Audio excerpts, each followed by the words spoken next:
नमस्कार दोस्तों, unforgiving history channel में आपका एक बार पुनः स्वागत है। दोस्तों, एक शब्द है जासूसी। यह शब्द सुनते ही आमतौर पर लोगों के ख्याल में जेम्स बॉन्ड का अक्स उभरता है और उसके कारनामे सबको याद आने लगते हैं।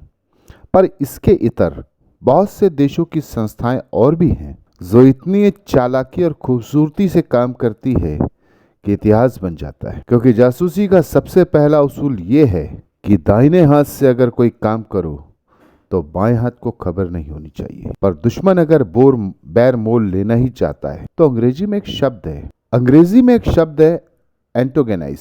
इसका अर्थ हिंदी में होता है दुश्मनी मोल लेना। लेकिन उस मोल को दुश्मन को उसी की जमी में अपनी शर्तों के मुताबिक मौत देने का दूसरा नाम है मोजाद। बीटिंग रिट्रीट सेरेमनी के दिन जो इजराइल के दूतावास के सामने बम विस्फोट हुआ, उसने इस देश के सभी लोगों का ध्यान खींचा। दरअसल किसी भी देश का दूतावास उस देश का अप्रत्यक्ष तौर पर हमारे देश में प्रतिनिधित्व करता है, और ज्यों ही ब्लास्ट हुआ उसी दिन इजराइल ने इसे आतंकी हमला करार दिया। दरअसल किसी भी देश की पॉलिसी बहुत मायने रखती है उसकी तरक्की पे। जो देश की तरक्की और अपने नागरिकों को बेहतर भविष्य प्रदान करती है, और इजराइल की स्थापना से ही उसकी सिंगल लाइन पॉलिसी रही है, आतंकवाद से कोई समझौता नहीं।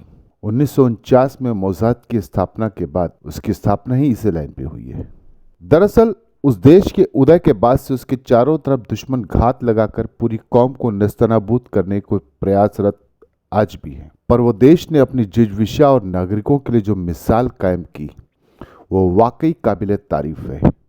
उस देश की खुफिया एजेंसी मोसाद की कार्यक्षमता और कुशलता के 5 घटनाओं की जानकारी देना चाहूँगा, जिससे आपको ये पता चल जाएगा कि उस एजेंसी को क्यों इतना याद किया जाता है। यहाँ तक कि अमेरिका और भारत भी उस एजेंसी की मदद लेते हैं। इनफैक्ट भारत के तो कई ट्रेनिंग्स इजराइल देश में होती है।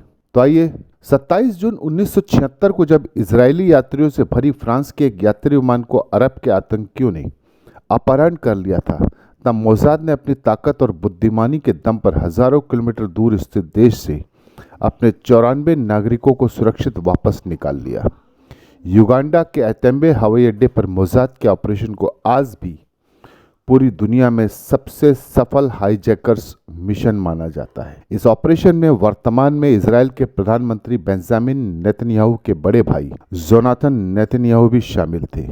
हालांकि उनके ऑपरेशन के दौरान गोली लगने से मौत हो गई थी। दूसरी घटना, मोसाद ने 1972 में हुए म्यूनिख ओलंपिक में इजरायली टीम के 11 खिलाड़ियों के हत्यारों को कई देशों में ढूंढ कर मौत के घाट उतार दिया। इजरायली खिलाड़ियों की हत्या का आरोप ब्लैक सितंबर और फिलिस्तीन लिबरेशन ऑर्गेनाइजेशन पर लगा था।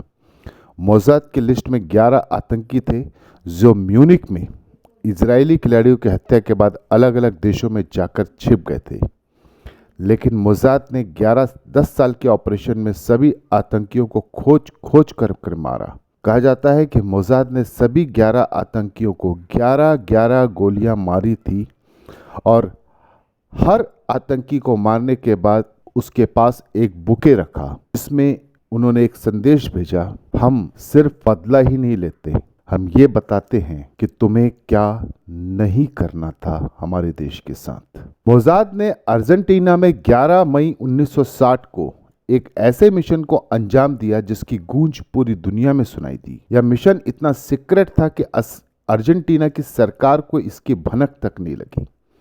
मोसाद नाजी युद्ध अपराधी एडोल्फ एक्मैन का अपहरण कर इजराइल लेकर आ गया। इसके बाद उसे यहूदियों के खिलाफ किए गए अत्याचारों के लिए मुकदमा चलाकर सजा दी गई। इस मिशन को इजराइल के 5 एजेंटों ने अंजाम दिया था, जिसने नाम बदलकर अर्जेंटीना में छिपे एडोल्फ एक्मैन को ढूंढ निकाला। एक्मैन को पकड़ने के बाद एक सीक्रेट लोकेशन पर ले जाकर उसकी पहचान सुनिश्चित की गई। उसके बाद टीम ने उसे गुपचुप तरीके से, दरअसल एडोल्फ एक्मैन द्वितीय विश्व युद्ध में जर्मन की नाजी सेना में अधिकारी था, जो यहूदियों के हत्याओं के लिए जिम्मेदार था। उसे भी अपने देश में लाकर फांसी उसको दी गई। तीसरी घटना, ट्यूनीशिया में फिलिस्तीन के प्रसिद्ध नेता रहे यासिर अराफात का राइट हैंड खलील अल वजीर अपने परिवार के साथ ट्यूनीशिया में था। उसके परिवार वालों के सामने उसे गोलियों से छन्नी कर दिया। खलील को अबू जिहाद के नाम से भी जाना जाता था। यह फिलिस्तीन के आतंकी संगठनों का मुखिया माना जाता था, जिसके इशारे पर इजराइल में कई हमले भी हुए थे। इस मिशन को मोसाद के 30 एजेंट्स ने अंजाम दिया था। ये एजेंट एक एक कर टूरिस्ट बनकर ट्यूनीशिया पहुंचे थे, जहां उन्होंने अबू जिहाद के घर का पता लगाकर उसके परिवार के सामने उसे 70 गोलियां मारी। यह 70 गोलियां इसलिए मारी गई थी क्योंकि अबू जिहाद ने इजराइल के अंदर लगभग 70 घटनाओं को अंजाम दिया था। उस वक्त ट्यूनीशिया के आसमान में उड़ रहे इजरायली प्लेन ने सभी कम्युनिकेशन सिस्टम्स को ब्लॉक कर दिया था। और अभी ताज़ा 2020 में ईरान के शीर्ष परमाणु वैज्ञानिक डॉक्टर मोहसिन फकीरजादेह की अज्ञात हमलावरों ने गोली मारकर हत्या कर दी थी, जिसके बाद ईरानी सरकार और वहां के सर्वोच्च धर्मगुरु ने इसका आरोप इजराइल पर लगाया था। ईरानी सेना के कई अधिकारियों ने तो खुलकर इजराइल की खुफिया एजेंसी मोसाद का हाथ बताया।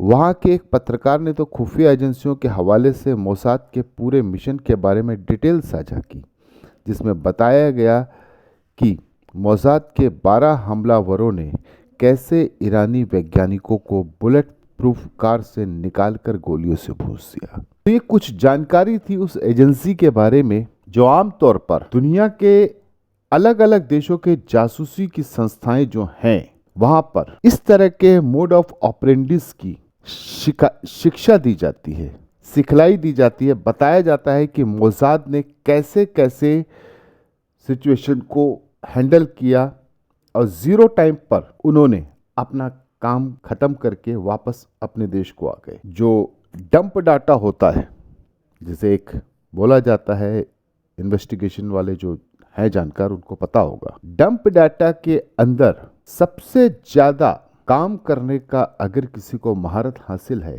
तो वो मोसाद को है। नमस्कार।